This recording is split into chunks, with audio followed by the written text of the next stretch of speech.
She's a supermodel. She can flip a bottle. She plays the guitar. She also plays the sitar. She travels the world. Yeah, that's for sure. She's a scientist, and she likes to play with soccer balls. Hey, what? Anyway, she likes to run fast. Yeah, that's a fact. She likes to run slow. Dubs likes to run slow. I want a supermodel. Yo, see ya.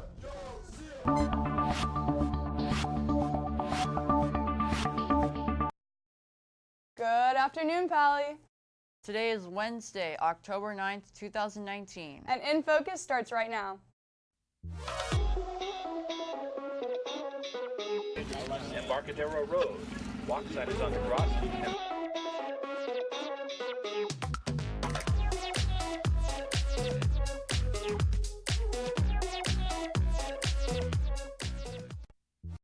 Bernie Sanders is recovering from a heart attack last week. Power shutoffs across California. And an interview with Jeremy Lin's former coach. All that and more is coming up on today's show. Welcome to InFocus. I'm Lulu Gaither. And I'm Jason Goldie. There's a lot going on around campus. Here's some important announcements from today's campus bulletin.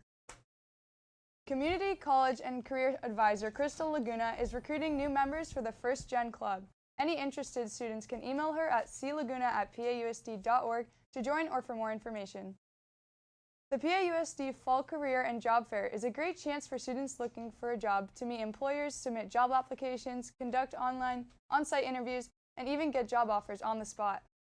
The event takes place next Friday, October 18th from 11 a.m. to 12:30 p.m. The Wellness Resource Fair takes place on Tuesday, October 15th during tutorial on the plaza in front of the PAC.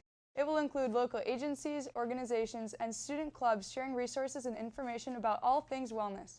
With each activity students participate in, they'll be able to earn a raffle ticket for different prizes. As a reminder for all seniors, senior portraits and baby ads are due to the yearbook staff by this Friday, October 11th. Also for seniors, the annual panoramic picture will be taken on Thursday, November 7th at 2 p.m. Seniors should report to the football field to take the picture. Reminder that tomorrow is pajama day. Roll right out of bed and head on over to school.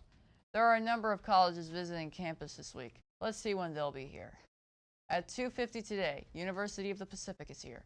Tomorrow, the colleges visiting are University of Utah at 8:20, Smith College at 9:05, Western Washington University at 10:05, Reed College at 10:50, Dartmouth College at 12:15, and Lehigh University at 1 o'clock. There will be no visits on Friday since there is no school for students. Each of those schools probably has a rich history associated with it. But 78 years ago today, there was an explosive event that dramatically altered the course of history. Our resident historian Jackson Drucker is in the studio now with more. Thanks, Bella and Lulu. Oh, sorry, Jason and Lulu. On this day in 1941, President Franklin D. Roosevelt approved an atomic research program that would eventually become the Manhattan Project. This was the top secret project to develop the atomic bomb, which was eventually used with disastrous effects on Japan during World War II. Researchers on this project developed a uranium bomb and a plutonium bomb, and the program was so secretive that many of the people working on it didn't even know what they were doing. That's all for me. Back to you. The development of the atomic bomb was an important event in world history, and its ramifications still dominate today's headlines. Let's see what other news is dominating headlines in the world and locally today in News Minute. Bernie Sanders, Vermont senator and Democratic presidential candidate, is recovering from a heart attack last week. Sanders had 2 stents put into a blocked coronary artery. He returned to work this week and said he will continue his presidential bid, though at a slower pace. Sanders said his medical situation will neither help nor hurt his campaign. Michael Cohen, President Trump's former attorney, is expected to meet this month with New York State prosecutors. The New York District Attorney is investigating whether the Trump Organization falsified business records in New York. Cohen said he has knowledge of hush money payments to 2 women who claimed they had affairs with the president in advance of the 2016 election, which Trump denies. Cohen is currently serving a 3-year prison sentence for campaign finance violation. Wildfire concern could leave some 800,000 PG&E customers in the dark today. Already, PG&E has shut off power to 500,000 customers across California to reduce wildfire risk and shut off powers to parts of Palo Alto. The Palo Alto PG&E is guilty of causing last year's Camp Fire, which killed 85 people. And while Palo Alto does not get its power directly from PG&E, PAUSD officials say they have made contingency plans just in case. Superintendent Don Austin said the district is hoping for the best but is planning for the worst, and that classes in PAUSD will likely continue as normal this week. While the power shutoffs may be a good step towards preventing wildfires, they could cause a host of other problems. One person they won't cause any trouble for is former Pali basketball star Jeremy Lin, currently pursuing his basketball career in China with the Beijing Ducks. And special correspondent Max Bonstetter recently had the opportunity to talk with Lin's former coach. Let's see what he has to say. Hey, what's up? It's Max Bonstetter. We're here at the Gun Basketball Gym to interview head coach for the boys basketball team, Brandon Williams, aka Copa. Copa is a Pali alumni and one of the most elite basketball trainers in the Bay Area. Let's get it. Copa, could you start off by telling us just a little bit about yourself and your background? I've been a basketball coach for over 15 years, and I train guys from the NBA to just little kids, and I live and breathe basketball. I love it. I try to practice even though I'm 38. I still have a dream to make the NBA, and I just really try to teach kids not only basketball but really life lessons and just prepare them for the world, because this world is a scary place. Yeah, man. So you have trained a lot of important people such as Jeremy Lin. Yes. What's it like building relationships with those type of people? It's really cool. Some guys act as Hollywood. Not all of them, but a few you're always going to get. But Jeremy Lin is amazing. He's not Hollywood. He's just genuine to the core. He hasn't forgot about me, and I just always root for the guy. Not only because he's a good guy, but he's such a hard worker. How does it feel coaching a Gun after playing at Pali for all those years? It doesn't feel weird because I'm the king of Palo Alto, so I'm a Palo Alto guy. But all my friends are like, "What are you doing?"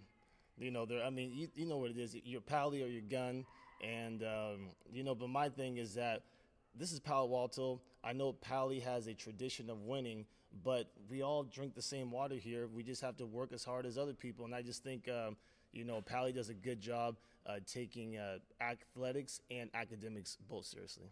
What's next for you? That's a good question. I'm here for the next 30, 40 years, man. I really like coaching at Gun. It's really fun. The kids I think I teach them a lot, but they really teach me more just about life, and it's really special for me, and I take the job really serious because I think you guys are honestly the future leaders of this world. And so if I can just help you guys out, just being positive and learning, not just about, everyone wants to focus on the outside of the body, and I think kids and really adults too need to work on the inside of the body, because if you go from the inside out, that's the secret of life instead of the outside in. Awesome. Thanks so much, Brandon. Yeah, no problem, man.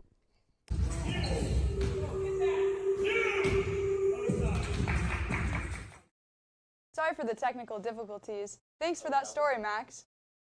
Jeremy Lin was an incredible basketball player for Pali. Although it isn't quite basketball season yet, many of our other sports are doing well too. JP Conrad is in the studio now with the latest in Pali sports news. How did we do yesterday, JP?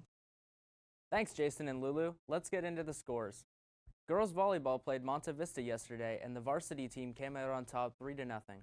The JV team also beat Monte Vista by a score of 2-0. Girls freshman volleyball played Milpitas yesterday, but unfortunately lost 2-0. Also, Pali's hockey team played Tahoe Prep Hockey Academy on Monday and emerged victorious 9-2. Boys varsity water polo played Los Altos yesterday and unfortunately lost 17-12.